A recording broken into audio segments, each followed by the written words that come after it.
So for more, it's a pleasure to welcome John Hardie, the Deputy Director of the Russia Program at the Foundation for the Defense of Democracies, and he joins us from Atlanta. Thank you so much for your time. So many in this part of the world might be surprised to hear these reports that Benjamin Netanyahu might play a mediation role between Donald Trump and Vladimir Putin, because he does have a lot on his plate here right now. What do you make of these reports?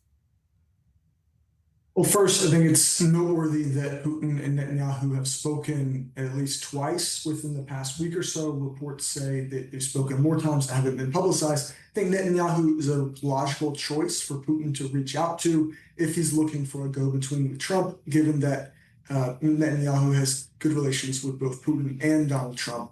I'm a little skeptical it'll work. I think President Trump's quote-unquote disappointment with Putin is pretty deep, and I think it'll take substantial kind of tangible steps by the Russians to dissuade Trump from moving ahead with this sanctions threat.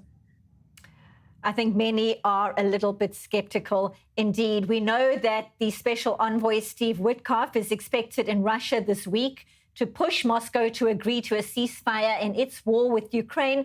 He's also dealing with more than one war at once. What is the likelihood of some kind of breakthrough, given that Donald Trump's revised deadline for action is set to expire this Friday already?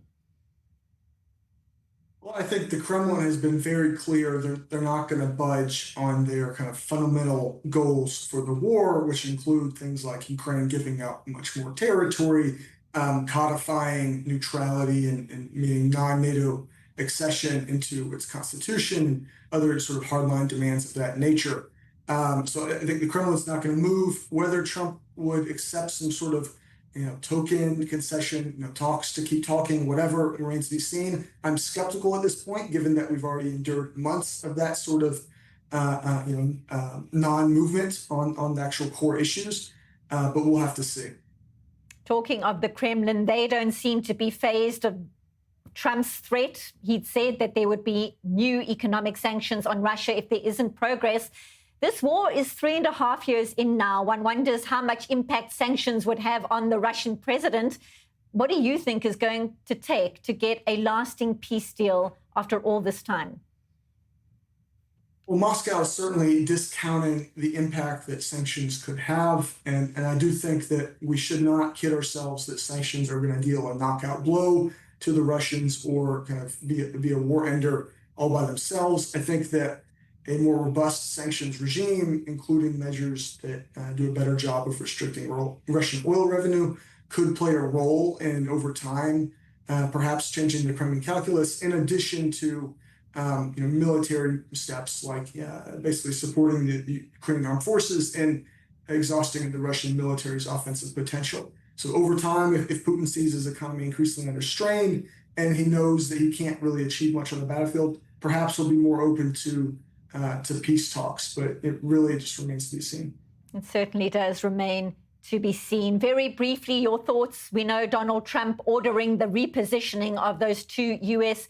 nuclear submarines. Your sense of that strategy right now and how Russia is likely to respond to that kind of movement, so to speak?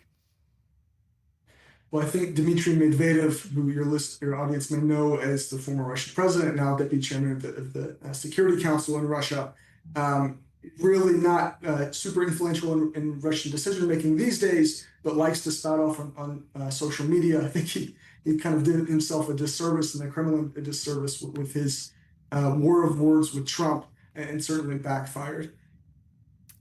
No doubt about that. Thank you so much, John Hardie, Deputy Director of the Russia Program at the Foundation for the Defense of Democracies, live from Atlanta. Thank you so much for your insights. Thank you.